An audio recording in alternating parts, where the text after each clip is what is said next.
So you can find your core on the mat during practice or when you're doing core work. But when you need your core to actually work for you, it seems to be offline. You go to make the bed and your low back feels fragile, or you pick up a bag of groceries and you leak. These are signs that the core work is not translating. During this episode, you'll learn how to maintain your core while moving.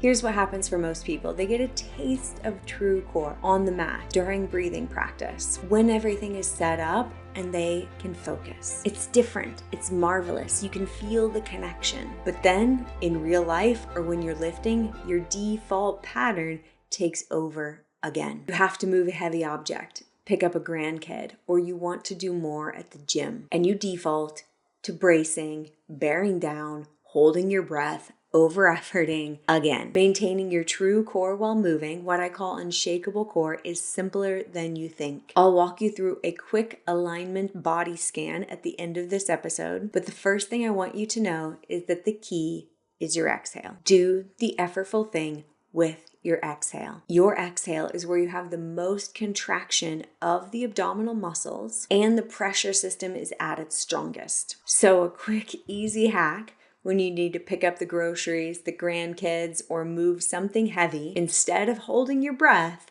or bearing down, exhale. Exhale during effort. If you only remember one thing from me, remember that. It's your easy hack for finding more core in everything you do. Now, I'm going to take you through specific examples of everyday activities where my students and clients tend to lose core. But don't get caught up in the specific examples. Use these like case studies and extrapolate the lessons so you can apply them to your life, your daily activities. Number one, making the bed, moving a box. It's that lifting, twisting, and reaching. And when you do that, you lose the stack of rib cage and pelvis, and that's why it can go into your lower back. To maintain your core, move your body in a way that helps you maintain the stack. Only reach as far as you can keep your shoulder blade on your back, because that will keep your ribs reined in. And then do the main thing during exhale. So you reach and lift the corner of the bed up on your exhale.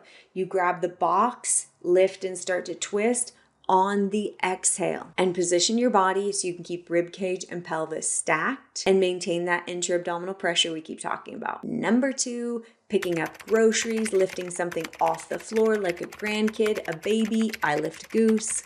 Most people hold their breath or bear down and press down on the pelvic floor when they do something like that. Instead, bend your knees, use your legs, and lift during exhale. Sounds simple, but watch and you'll catch yourself bending from your lower back, losing the stack, holding your breath, bearing down. Take just a few seconds to assess and maintain your alignment. Number three, going upstairs or going up a hill, any type of climb where you're using your legs and having to propel yourself forward. Here, you can't really use the exhale in the same way.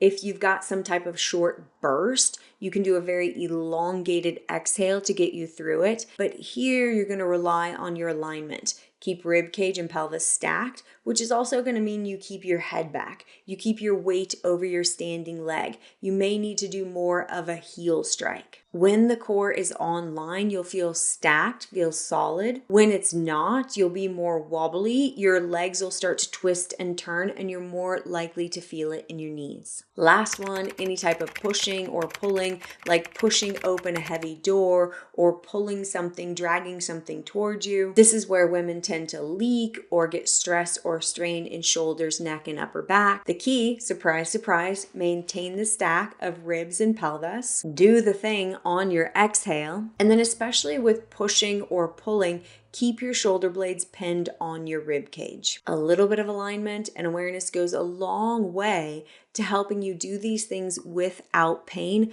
but also building the good habit of staying connected to your core. Now, here's the fun thing. We can also train for these daily activities in the gym. This is why in Asana Strong, we focus on the functional four: squats, lunges, push, pull, because those are the movement patterns that show up in your daily life too. Going up and down the stairs or climbing a hill is a lunge pattern. Bending down to pick something up off the floor is a squat pattern. Pushing, pulling, reaching, all push-pull patterns. As we discussed those daily activities, I kept mentioning alignment. And most of the alignment systems I've been taught are complicated and obscure. So over the years, I wanted a quick, easy system my students could use, almost like a body scan, where you're aligning key landmarks. And when you have those well aligned, you know your true core will also be engaged. Here are the core 4 bony landmarks. Number 1, your heels. You want your heels grounded. Number 2, your sitting bones. Your sitting bones are like the heels of your pelvis, and you want them anchored, almost like they're rooting down towards the backs of your knees or towards your heels,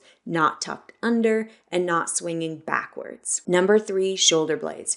You want your shoulder blades on your rib cage, like a bird perched on the branch of a tree, not dragging them down, also not crawling up towards your ears. Last is the occipital ridge. This is the ridge on the back of your skull. You want to feel like it's lengthening up. That will keep the back of your neck long, chin down, eyes down, and forehead soft. When you can sense these 4 bony landmarks, your body is well aligned, well stacked. The respiratory diaphragm, pelvic floor diaphragm can talk. I can go on and on down many rabbit holes, but the key teaching is if you do this quick body scan, if you keep your mind's eye on these bony landmarks, you will be well aligned and you'll be able to breathe in a way that's driven by your diaphragm and generating intra-abdominal pressure. When you're well aligned, you'll also be less likely to slip into those default patterns of bracing, efforting, bearing down, lifting up and in, that triggers those compensating patterns that put you in pain. I use these all the time when I'm strength training. So what I'm doing at the gym during an asana strong practice is translating to my everyday activity so I can keep doing the things I love and I live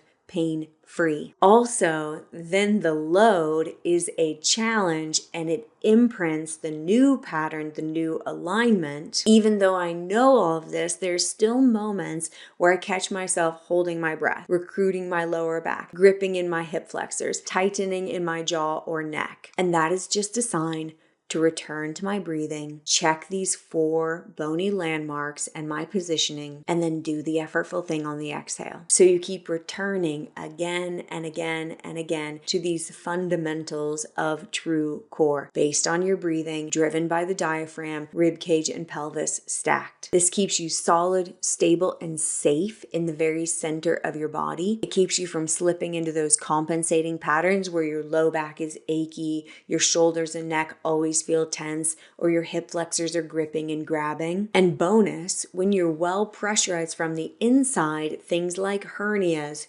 GERD, indigestion, headaches, migraines, even ankle sprains tend to go away. So once you find your core through your breathing on the mat, it's time to find it when you're moving in everyday activity. If there are moments when your low back feels fragile or you know you start to recruit superficial muscles, do the effortful thing on your exhale. Use the bony landmarks to get well aligned so your rib cage and pelvis are stacked and you can maintain that rhythm of respiratory diaphragm and pelvic floor so you have intra-abdominal pressure that sends safety and stability through your whole body. Those 4 bony landmarks are your heels, your sitting bones, your shoulder blades, and the back of your skull. Train functional patterns during asana strong or at the gym so you're reinforcing the strength and alignment you need for daily activity and the things you love. Breathing generates true core. Being able to maintain that when you're moving is how we get to an unshakable core. Use the companion practice to get this in your body. For ad-free, distraction-free videos and practicing, download the Asana Strong Starter Kit. And if you want to talk what this means for your body specifically, schedule a strength audit. It's completely free,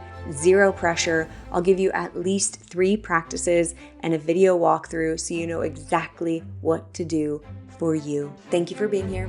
I'll see you soon.